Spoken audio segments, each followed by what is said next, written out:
우리가 함께 본 신명기 6장의 말씀을 가지고 약속하신 하나님이란 제목으로 함께 하나님 말씀을 나누도록 하겠습니다. 오늘 설교는 이 말을 우리가 기억하는 것으로 시작했으면 좋겠습니다. 기독교 신앙은 공동체적이다. 근데 이 말의 전혀 반대 지점에 있는 말씀은 기독교 신앙은 득도가 아니라는 이야기입니다. 홀로 있어서 도를 깨우치는 것이 기독교 신앙이 결코 아닙니다. 영어로 alone with the alone이라는 말이 있는데요. 절대 홀로이신 하나님을 홀로 독대하는 것, 그것을 의미하는데 그것이 기독교 신앙의 핵심이 결코 아니라고 하는 것입니다. 성경을 보면 기도하기 위해서 부부가 잠시 방을 따로 써야 할 때가 있다고 말씀하시잖아요. 물론 때에 따라서 그래야 할 때도 있지만 그것은 극히 일부이고 또 일시적인 신앙의 형태입니다. 한국 기독교에 지대한 영향을 준 교회는 사실 서방 교회입니다. 교회는 크게 서방 교회와 동방 교회로 나누어지게 되는데요. 서방 교회는 원래는 한 분 하나님을 강조를 했었어요. 그리고 한국 교회는 조금 낯선 동방 교회는 삼위일체 하나님을 강조했었습니다. 그런데 이 동방 교회의 삼위일체에 관련된 내용이 서방 교회로 이렇게 넘어오면서 서방 교회가 그 삼위일체 하나님에 대해서 이제 공부하게 되고 또 신학을 하게 돼요. 그러면서 서방 교회에 삼위일체 하나님에 관련된 삼위일체 신학의 르네상스가 일어나게 됩니다. 바로 이 신비이신 하나님의 속성 자체가 삼위일체라고 하는 그 말에서 알 수 있듯이 공동체적이라고 하는 것이죠. 그래서 우리가 이것을 주목해야 합니다. 우리는 하나님을 성부, 성자, 성령 이렇게 나누어서 부릅니다. 그리고 이 세 분이 다시 또 한 분이시기도 하죠. 이것을 다양하게 설명하는 신학들이 있지만 이것은 사실 신비에 가려져 있는 내용이에요. 그런데 우리가 하나님을 성부 하나님 이렇게 부를 때 그 성부 하나님이 성부가 될 수 있는 것은 아버지가 되기 위해 그 앞에 아들인 성자 하나님이 있어야 한다는 것을 의미하기도 합니다. 그래서 성부, 즉 아버지가 되기 위해서는 아들인 성자가 있어야 하는 것이죠. 아들이 있어야 아버지가 되기 때문입니다. 그리고 성자 역시 아들이 되기 위해서는 아버지가 있어야 합니다. 그리고 바로 이 성부와 성자 사이에 있는 주고받는 것이 하나 있는데 그게 사랑인데 그것이 바로 성령이라고 하는 거예요. 그래서 세상이 창조되기 이전부터 성부 하나님은 성자를 사랑하셨고 성자 하나님은 그 응답으로서 성부 하나님께 모든 것을 드려서 모든 것으로 사랑을 돌려드리게 됩니다. 그리고 이 성부와 성자 사이에 주고받는 운동이라고 표현하면 그 운동 자체가 즉 사랑인데 그것이 곧 성령이라고 하는 것이죠. 그래서 그 삼위일체에 대한 교리적인 이해를 이렇게 공동체적으로 가지고 있는 게 매우 중요합니다. 대부분 이단에 빠지거나 잘못된 신학과 신앙에 빠지게 되는 그 이유를 자세히 들여다보면 삼위일체 교리가 명확하지 않기 때문이에요. 근데 이 삼위일체 교리를 아무리 두꺼운 책을 읽어도 잘 이해되지는 않아요. 그런데 방금 제가 말씀드린 이런 식으로 이해하고 간직하면 신앙에 큰 도움이 됩니다. 그래서 성부 하나님께서는 성자 하나님을 사랑해 주시고 성자 하나님께서는 그 사랑을 모든 것을 통해서 돌려드리고 또 성부 하나님과 성자 하나님의 그 사이에서 성령 하나님이 그렇게 오고 가는 사랑이 되신다고 하는 것, 그 사랑 자체가 된다고 하는 것, 이것이 삼위일체 교리에 대한 조금은 간단한 설명이라고 할 수 있는 것이죠. 그래서 이 삼위일체 교리에서 벗어난 것을 이야기한다면 그것은 뭔가 삐뚤어진 신학일 수 있다라고 하는 거예요. 예를 들면서 내가 재림 예수다. 그것은 성자 하나님, 또 신학적으로는 기독론이라고 하는데요. 기독론에 대한 잘못된 이해인 거죠. 그래서 삼위일체 교리를 갖고 세상에서 이야기하는 여러 가지 교리들을 잘 비춰보면 이단이나 이런 거에 결코 빠지지 않게 됩니다. 바로 이 삼위일체 하나님의 그 사랑의 관계 안으로 우리 모두가 초대되고 있는 거예요. 그걸 다른 말로 구원받았다고 말하거나 성령 받았다고 하는 것이죠. 성령 하나님은 우리가 받아서 사랑의 사람이 되는 것, 그것 자체가 바로 우리가 구원받았고 이 세 분 하나님, 삼위일체신 하나님의 그 사랑의 관계 안에 우리가 속해지게 된 것이라고 하는 것이죠. 그래서 성령 받은 사람의 가장 큰 특징은 방언하거나 그런 게 아니에요.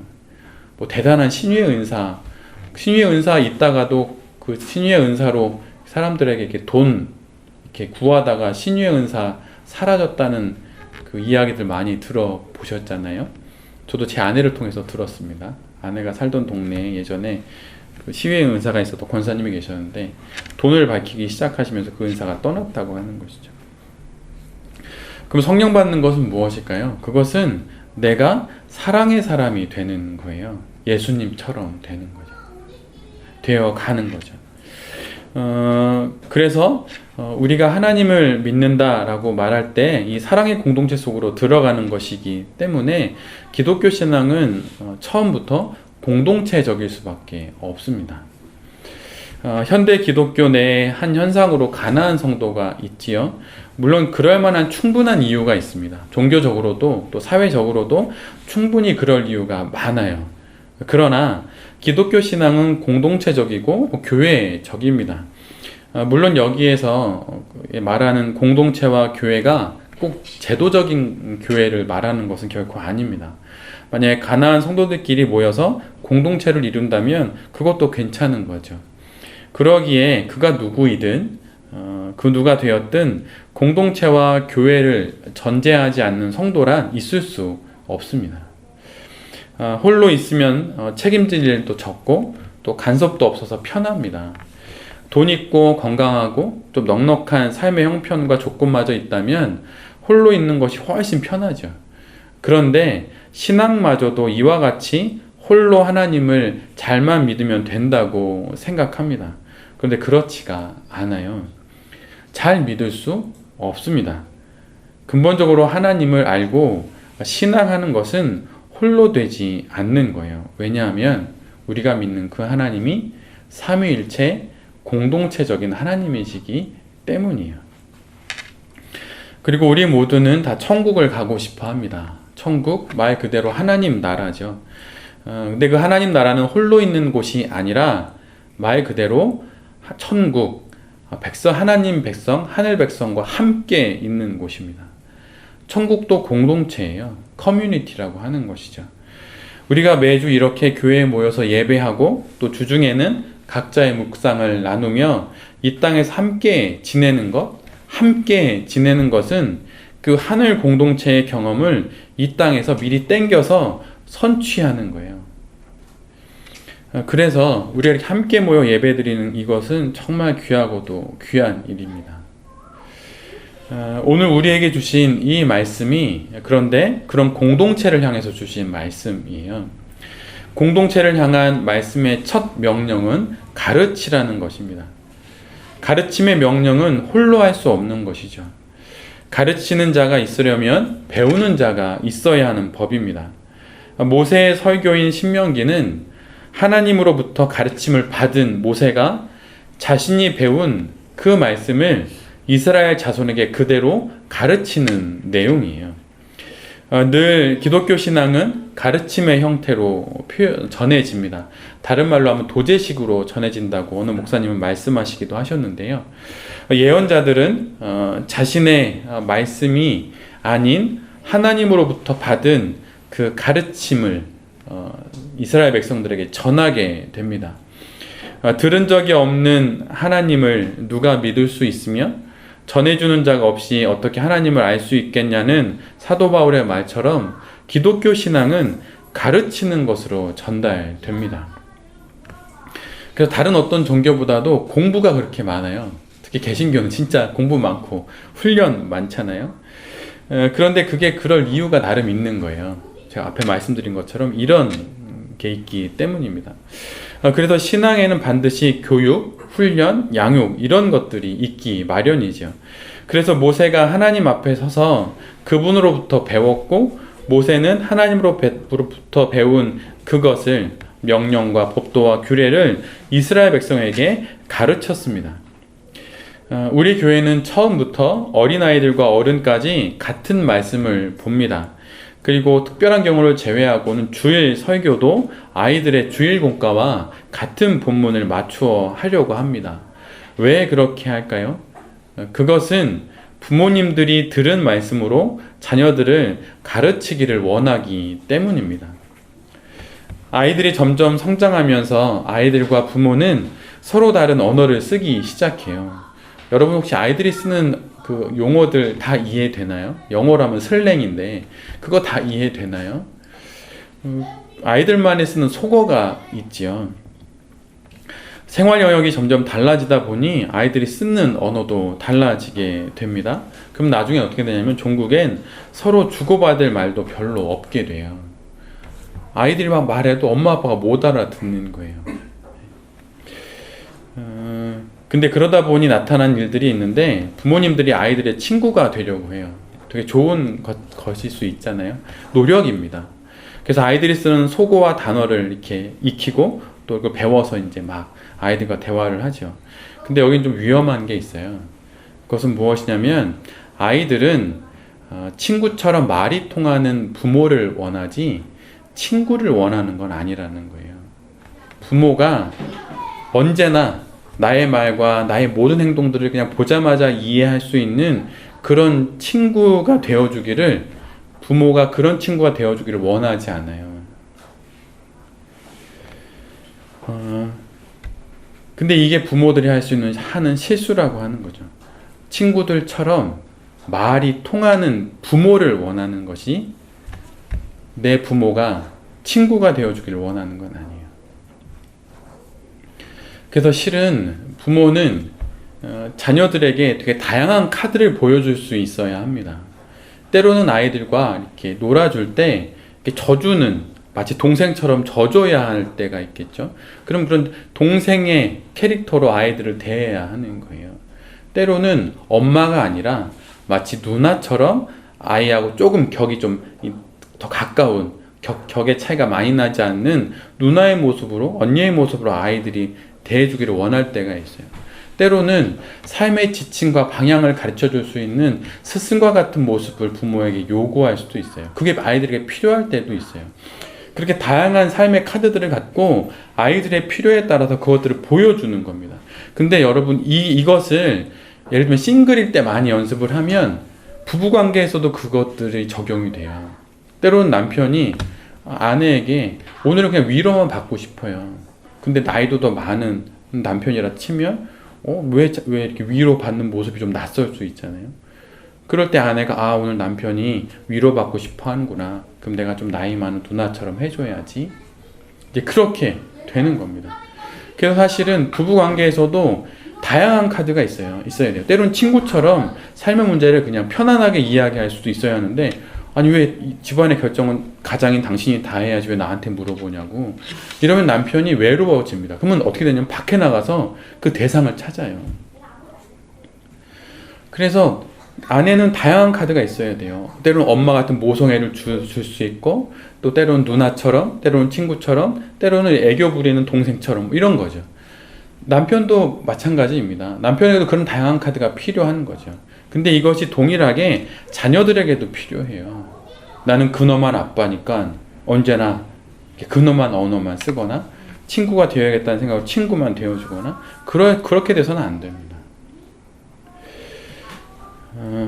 그런데 그 자녀들과 그 부모가, 그리고 그 두 부부가 쓰는 같은 말이 있다라고 한다면 그것은 엄청난 축복이라고 하는 것이죠.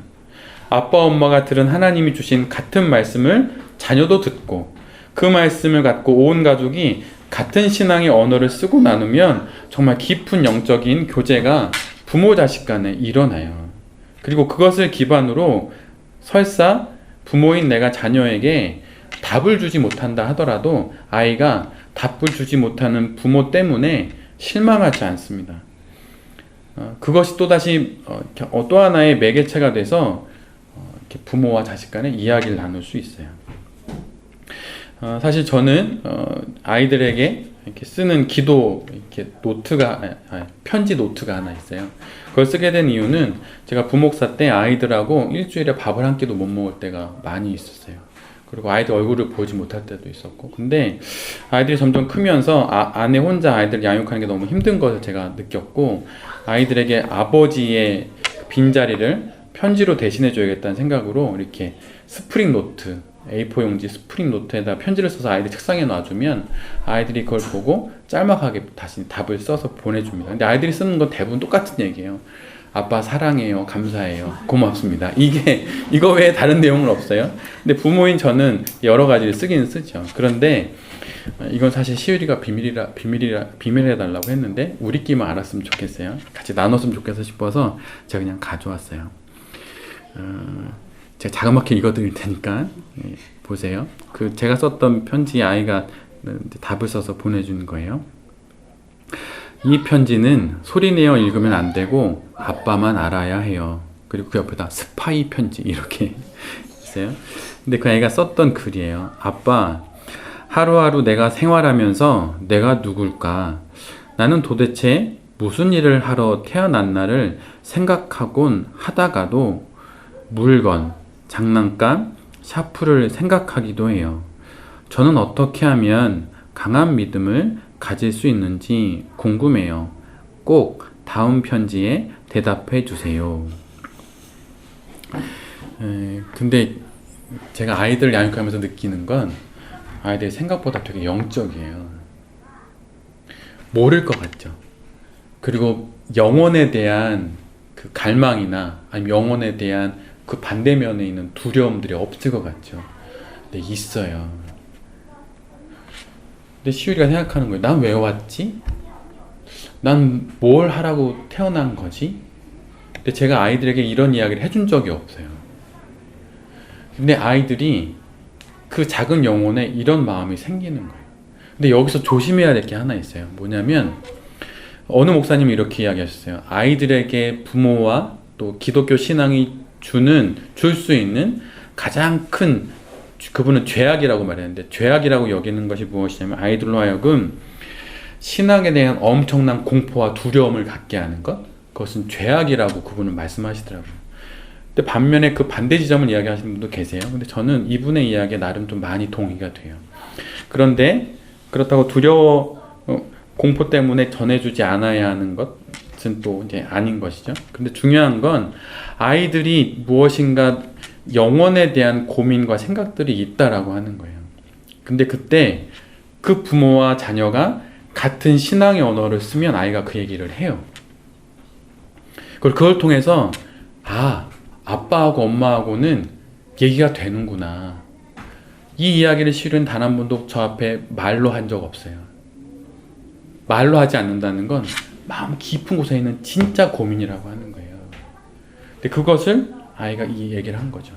근데 그때 같은 신앙의 언어를 쓰는 부모가 그것을 갖고 고민하고 아이하고 얘기를 시작하게 되면 아이가 나중엔 삶에 다가오는 엄청난 해결할 수 없는, 정말 나 이거 해결 안 하면 죽을 것 같다라고 여기는 그 고민을 부모하고 얘기하게 되어 있지 않을까요? 그래서 끊임없이 신명기에서 하는 얘기가 바로 그거예요. 아이들에게 같은 신앙의 언어를 가르쳐라. 그 가르침 속에서 아이들과 함께 들은 말씀이 있고 함께 쓰는 신앙의 언어가 있을 때 그때 아이들이 그것을 가지고 이 세상의 삶을 살아가게 되는 것이죠. 그러게 하나님은 오늘 우리에게 당신의 말씀으로 첫 명령으로 말씀하시는 거예요. 가르쳐라. 이 말씀은 오늘도 우리에게 그대로 적용이 됩니다. 여러분, 하나님의 말씀을 가르치고 계시나요? 혹시 너무 가르치실 때 막 억압해서 가르치지는 않으십니까? 아니면 교회에서 알아서 해주시겠지. 아이들 국영수 학원에 보내듯 그렇게 교회에 보내면 교회에서 아이들이 배우겠지. 근데 여러분, 그렇지 않아요. 그런데 이 질문에 답하기 위해서는 우리가 먼저 스스로에게 물어야 하는 질문이 하나 있습니다. 그것은 무엇이냐면 하나님의 말씀을 배우고 계십니까? 라고 하는 질문이에요. 하나님의 말씀을 읽고 묵상하고 예배하면서 또 공적인 하나님의 말씀의 설교를 듣습니다.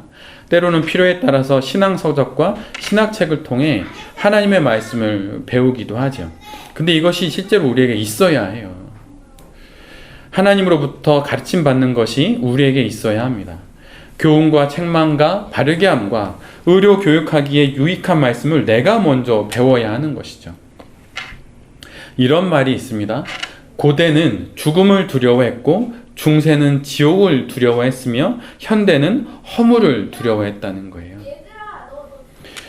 그러나 이 모든 것은 한 가지를 말하는 다른 표현들일 뿐입니다. 영혼의 제자리 걸음에서 벗어나고 싶다는 거죠. 죽음의 두려움에 휩싸여서 그냥 아둥바둥하는 거기서 벗어나고 싶다. 지옥에 빠지게 될 나의 이 영혼에 대한 이 두려움 속에서 벗어나고 싶다.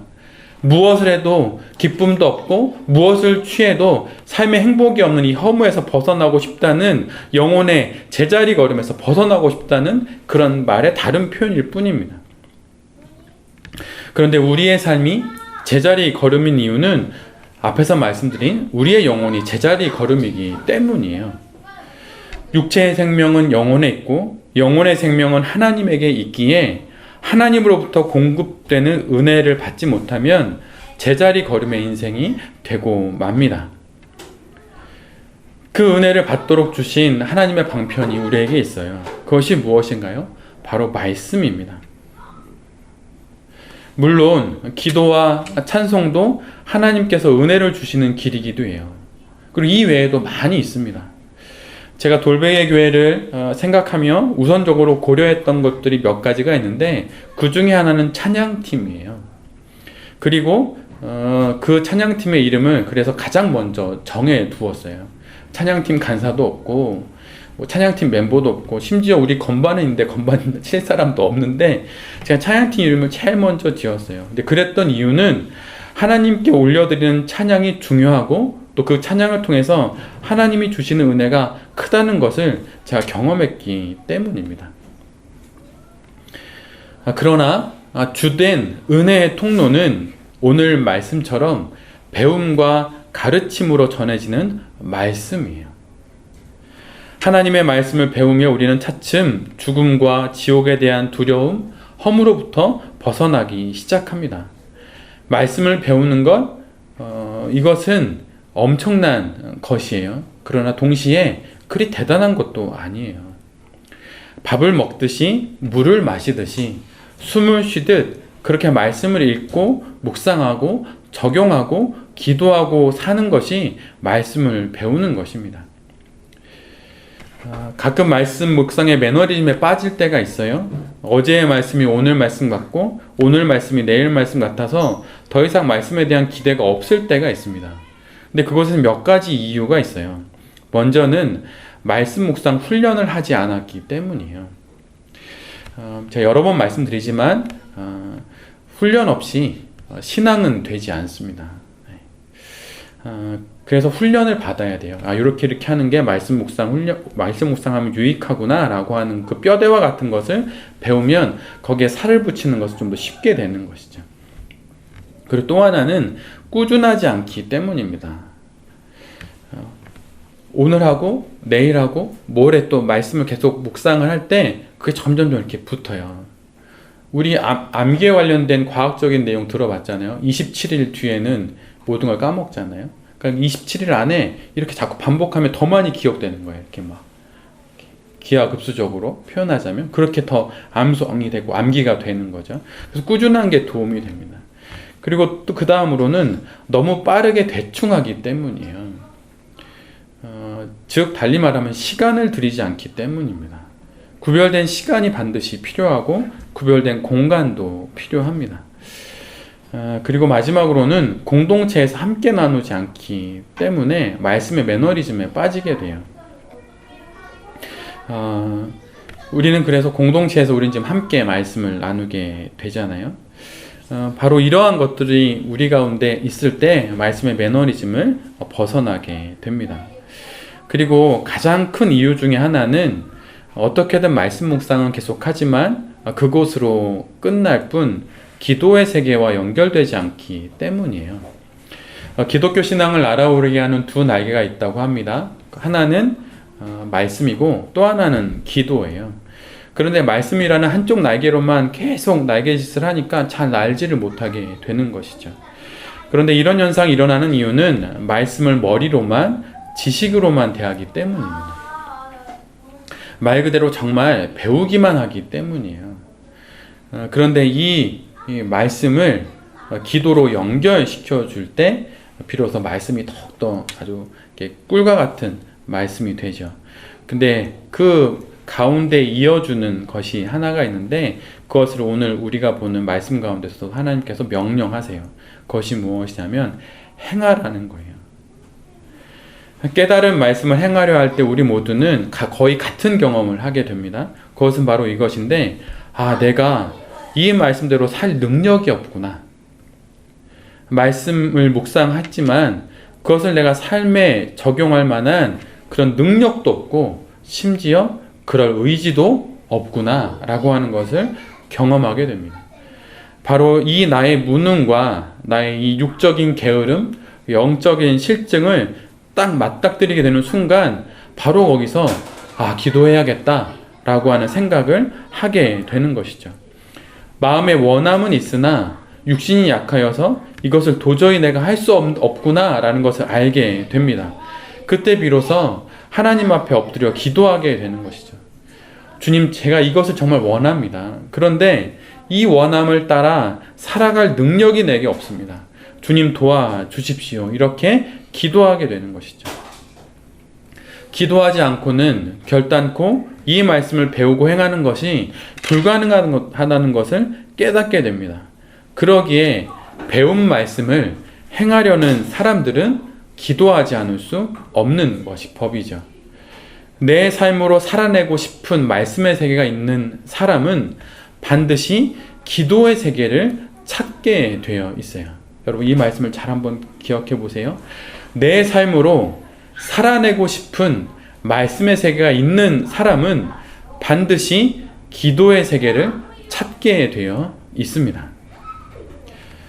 여러분의 기도 생활은 어떠신가요?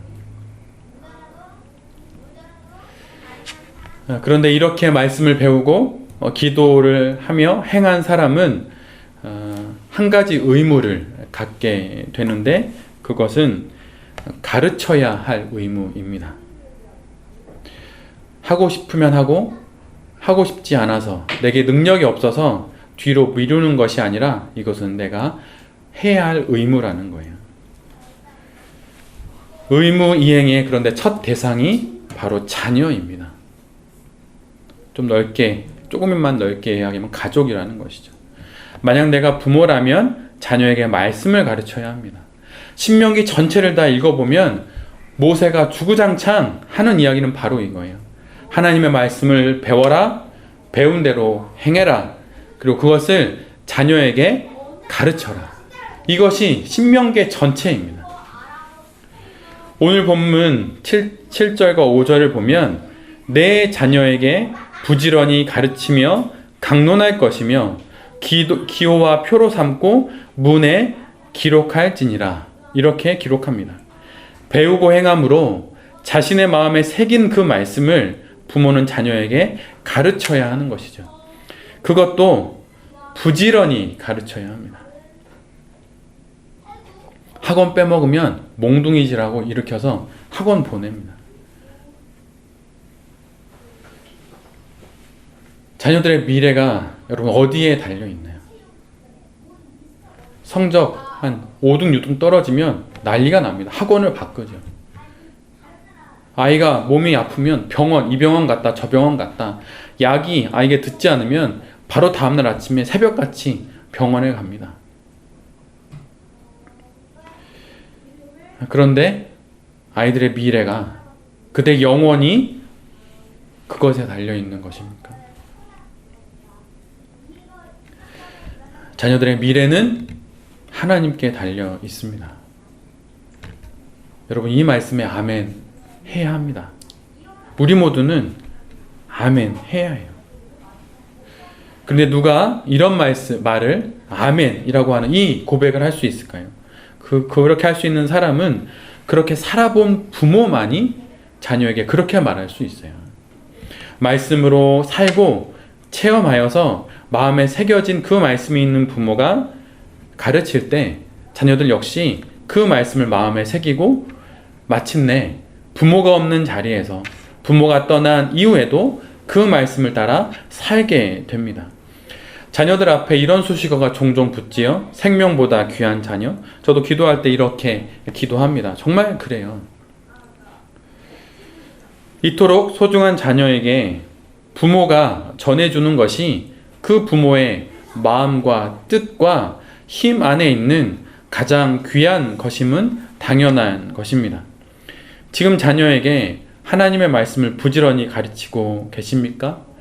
만약 그렇지 않다면 우리는 지금 마음과 뜻과 힘을 다해 하나님을 경외하거나 사랑하지 않는 사람들입니다. 내 마음과 내 뜻, 그리고 내 힘을 다해 하나님을 경외하고 사랑한다면 자신의 이런 모든 것들을 걸고 따르며 사랑하는 그런 하나님을 자녀에게 전해주지 않을 부모가 어디에 있겠습니까? 만약 가르치고 있지 않다면 회개해야 합니다.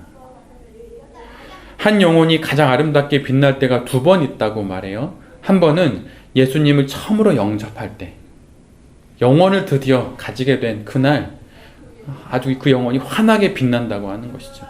그리고 또 한 번, 2번째, 그때는 언제이냐면 죄에서 돌이켜 회개할 때라고 하는 거예요. 그 회개할 때마다 우리의 영혼이 환하게 빛나는 거예요. 나의 성품을 핑계로 나의 바쁨을 변명 삼아 자녀들에게 말씀을 가르치지 않았음을 회개해야 합니다. 때론 자녀들에게 여과되지 않은 감정을 그대로 쏟아내어서 자녀들의 영혼을 핥히어 상처를 낸 적이 있다면 그것도 회개해야 합니다. 우리 모두 다 같이 정말 회개했으면 좋겠어요. 저도 회개합니다. 아버지는 자녀의 뿌리와 같다고 합니다. 여기에는 우리 모든 남자 성도님들이 들어야 하는 거죠. 우리는 자녀의 뿌리입니다. 그런데 그 뿌리가 흔들리면 이내 나무는 말라 죽고 말지요. 열매를 맺지 못합니다. 어머니는 자녀라는 나무에 부는 바람과 같은 거예요. 그런데 그 바람이 아침 저녁으로 달리 불고 때론 너무 세차게 불어온다면 하나둘 나무가지는 꺾어지고 열매는 맺히기도 전에 떨어져 버리고 말 것입니다. 자녀는 부모의 지지와 격려, 깊은 사랑과 마땅한 가르침 속에서 신앙을 배우게 됩니다. 그리고 실은 신앙으로 사는 인생을 배우게 돼요. 한 아이가 태어나 처음 본 여자와 남자가 부모입니다. 그리고 그 부모와 함께 살다가 가장 가까이에서 보게 되는 한 남자의 죽음과 한 여자의 마지막도 부모입니다. 그런데 그 부모와의 관계 속에서 지혜로운 사랑과 하나님에 대한 배움을 갖지 못한다면 이것만큼 불행한 것은 없는 것이죠. 자녀들에게 하나님의 말씀을 가르치지 않았다면 회개하고 이제 다시 영원한 생명과 사랑이신 하나님을 전해주는 부모가 우리 모두가 되어야 합니다. 여기에 우리 가정의 미래가 있고 희망이 있습니다. 그리고 만약에 나의 부모가 앞에서 말한 그런 부모가 아니어서 마땅히 주어야 할 사랑과 신앙적 가르침을 주지 못했다면 먼저 예수님을 믿고 이제는 더 잘 예수님을 믿는 우리가 그들을 이해하고 품어 주어야 합니다. 우리가 다시 어린아이로 돌아가서 그들의 품 안에 안길 수는 없기 때문이죠. 그리고 우리도 예수를 몰랐다면 우리 부모보다 더 큰 상처를 아이들에게 주는 그런 부모가 되었을 것입니다. 그러나 주의 은혜로, 진정 주님의 은혜로 이렇게 예수를 믿게 되었으니 이제 부모님을 향한 원망, 가족을 탓하는 마음은 거두시기를 빕니다. 육신의 부모의 그 부족함이 오히려 하늘아버지의 더 큰 은총을 받는 그 연약함이 되었고 그 이유가 되었던 것입니다. 이렇게 하나님의 말씀을 배우고 행하고 자녀에게 가르치는 것이 바로 하나님을 경외하는 거예요. 이것이 하나님을 경외하는 것이고 이것이 마음과 뜻과 힘을 다해 하나님을 사랑하는 것입니다. 그렇다면 이것을 언제까지 해야 하는 것일까요? 근데 그 부분도 오늘 말씀은 우리에게 정해주세요. 오늘 본문 2절 말씀입니다. 너와 내 아들과 내 자손들이 평생에 내 하나님 여호와를 경외하며. 가나안의 풍요함 때문에 하나님을 잊게 될 수도 있고, 또 지난 주중에 묵상했던 말씀의 한 부분처럼 물 한 방울 찾을 수 없는 마사의 가람 속에서도 하나님을 잊을 수도 있겠죠. 그래서 이 풍요 속에서 하나님을 잊거나 가나안 속에서 하나님을 또 불신할 수도 있습니다. 그러나 하나님은 오늘 우리에게 분명히 말씀하세요. 삶의 어떤 사연과 어떤 사태와 사건들 속에서도 평생 빈틈없이 하나님을 경외하며 살라고 그렇게 말하고 계십니다. 오늘 본문 5절로 9절 말씀을 읽어보면 그 말씀의 전체가 내용이 이거예요. 우리의 모든 것으로 우리의 모든 곳에서 하나님을 경외하라. 이것이 하나님의 말씀입니다. 평생토록 우리의 모든 곳에서 우리의 모든 것으로 하나님을 경외하며 살아야 한다고 주님께서 말씀하고 계십니다. 여러분, 근데 이것이 좀 너무 과하게 느껴지시나요? 아이들에게 이런 얘기하면 너무 과하다고 생각해요. 아이들은 진짜 되게 솔직하게 나 맛있는 거 먹을 때 하나님 생각 안 나는데, 좋은 거 막 헬로우 카본 막 동영상 볼 때 하나님 생각 안 나는데 어떡하죠? 이렇게 물어요. 그런데 우린 어른들은 또 그거와 좀 더 다르게 너무 과한 거 아니야? 좀 너무 부담되는데? 이렇게 느낄 수 있죠. 그런데 그 부분에 대해서도 하나님께서 오늘 본문 가운데 말씀해 주셨어요. 이런 삶의 궁극적인 이유가 무엇인지 하나님께서 3절에 말씀해 놓고 계십니다. 우리 다 같이 한번 주보에도 나와 있는데요. 3절 같이 읽어볼까요? 시작.